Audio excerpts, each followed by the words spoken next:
Hey there, ladies and gentlemen, and welcome back. I'm your host, Pattsun, and today we're gonna be taking a look at r/relationship advice, where OP's ex-wife is now basically homeless. Let's begin.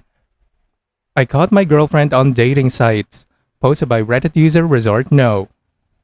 We've been together about a year and a half now. Last week I went out to her place in the morning to surprise her with some food. We have been fighting a bit, so it was going to be a full date day. She rolled over in bed and I saw a message on her home screen saying, "You're such a beautiful girl, why are you on dating sites?" So at this point she's just woken up. Obviously, I'm pretty tense and she asks me if I'm okay. I'm like, I'm not really sure. I just seen a message on your phone that said, "Why are you on dating sites? You're such a beautiful girl." She replies, "What are you talking about? That's crazy. I'm not on any dating sites," and then ran to the restroom. She was in the restroom for quite a while and then finally comes out and goes, "Yes, I was on a dating site. We've been fighting a lot, but it's not like that. I was just wanting to see what was out there." I left because I was in a pretty big panic. My ex prior to her that I was with for 10 years cheated on me constantly, and it destroyed me, so she knows how I feel about stuff like that. She texts me and says I didn't cheat though. I would have never have even met up with or talked to anyone without telling you first and breaking it off. I'm sorry that I downloaded it. I was just lost and hurting. We don't have an open relationship of any kind, and obviously she was talking to someone since that was over text, meaning she's been giving out her number. She keeps saying things like, "I'm sure it's all very bad in your head." I question her a bit more on it. She said he was the only one I messaged. I matched with people and let my inbox fill up. I only responded to him because he's friends with Danny and Aaron. She keeps telling me it's worse in my head and I'm overreacting. I'm so torn apart. I love this girl, but after my ex, I promised myself I'd never put myself through that again. She says she doesn't want to lose me and will do whatever it takes. She said I can look through her entire phone now. Kinda late now since she had a week to delete everything. So a few questions. Should I even give her another chance? Is this cheating? If I go through the phone and find obviously deleted messages, how should I respond? Is she trying to gaslight me? OP, she just wants to hold on to you until she finds another loser to take care of her. That's just how cheaters are. You're right, she is gaslighting you. Look, if you're having issues in a relationship or your partner, the two of you should be focused on finding a way to make things better. You don't go on dating websites to see what's out there. How does that help you in the relationship? She's already checked out, my dude. Kick her to the streets. And now for today's second story. My ex-wife is about to be homeless and has asked to live with me and my son. Posted by Reddit user Raidstar.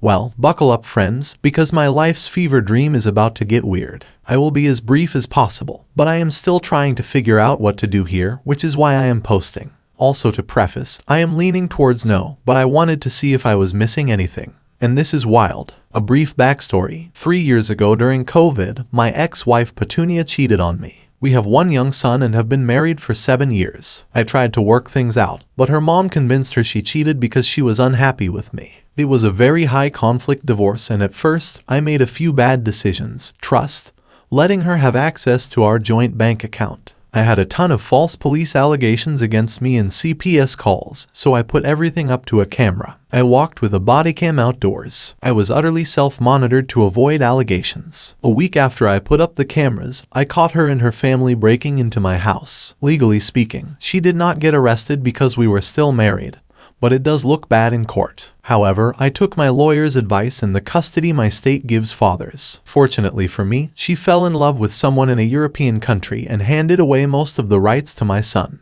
Most as in I got full custody, but she retained legal custody. She could pull him out of school or get his medical records, etc. My lawyer said this protected me if we went back to court because she would probably win that before, and I would look bad. 1 year later, she is getting divorced a second time and moving in with our mutual friend. The divorce happened about a month ago, and during this time, she has not attempted to visit my son. Side note here, my lawyer advised me to play it cool, don't antagonize, don't withhold our son. Also, he told me to buy a house I am in a position to now and set down roots to make it harder to take him away from me. Again, our divorce was a high conflict and I was terrified she would try and take him from me. I am more than willing to allow her to see her son, and I want to do the right thing and let my son grow up happy. Honestly, that's all I care about. Her history says she is highly volatile and I am concerned. Current problem. Here's where I need advice. I don't want to bury the lead here, so the crux is that she wants to move in for a few weeks until her YouTube career takes off. I am not insane, so I do not have any confidence in said career. I also question her mental health for reasons listed below. Reddit, what do? Our mutual friends, a couple with 3 children,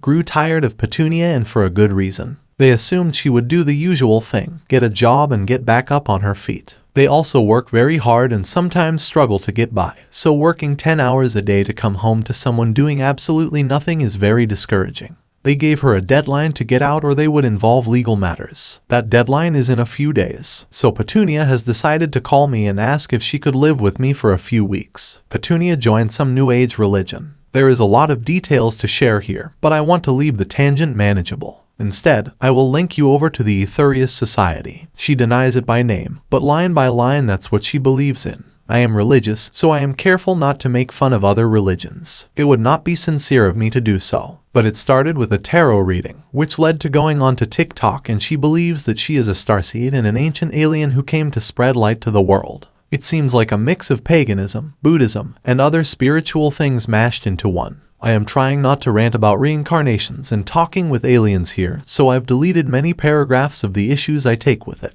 She thinks she is a chosen being, risen above the masses, and of course, that plays strongly into the ego. Everyone internally wants to feel like they are unique, and believing you are of some royal bloodline feeds into that. Right now, I am legitimately suspecting mental illness. Our mutual friends tell me that they don't recognize her anymore and that she is being secretive and not letting them know what's happening. I'm a single dad with 100% custody and 0 support from the other parent. My dating life is also not looking up, but I have a promising career and we get by. I am incredibly fortunate in a lot of ways. I've been getting a ton of therapy for my codependent behaviors and I don't need this. She tells me she will be homeless if I don't take her in. She is not speaking with her immediate family because she moved to another country. If I let her in though, it will seriously affect my mental health. What the heck do? I am leaning towards calling her bluff and letting her figure it out, though it appears she will never get a job. Would the courts hate that? I am very uncomfortable with this position. Edit. Getting a resounding absolutely not, which makes me feel a bit better, honestly. I was leaning that way. But I also know that I am deep in the forest, and having an outsider's perspective really helps. Thanks guys. I am going to go through and answer any questions I see in an hour or so. Now for OP's short update. I officially declined. I feel lighter. Like wow, that's a ton of responsibility I don't have to have. I know a lot of you are like wow, why would you even consider this? You're insane. Yes, I am a recovering codependent and I have a very difficult time setting boundaries and saying no. I feel strange even saying no. But also, I feel much better. Mad with power even. Anyway, she did not respond, but she did leave me on read. Thanks for the energy guys. I appreciate you all. I'm honestly so glad that you said no, OP.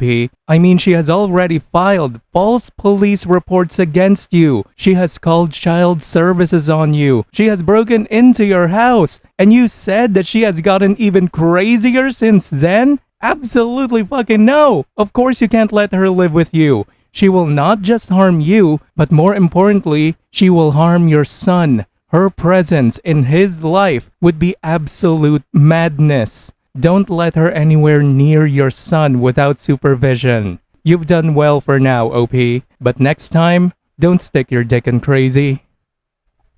Viewer support is the best way for me to remain independent and continue bringing you these daily videos, which will always be here on my channels for you to watch absolutely free. So please consider subscribing to me on Rumble and on YouTube. Both will be linked in the description box down below. Thanks for listening everyone. If you even somewhat enjoyed today's story, make sure to give this video a thumbs up, and if you really like it, consider subscribing to PattSun to never miss a future upload. Stay strong.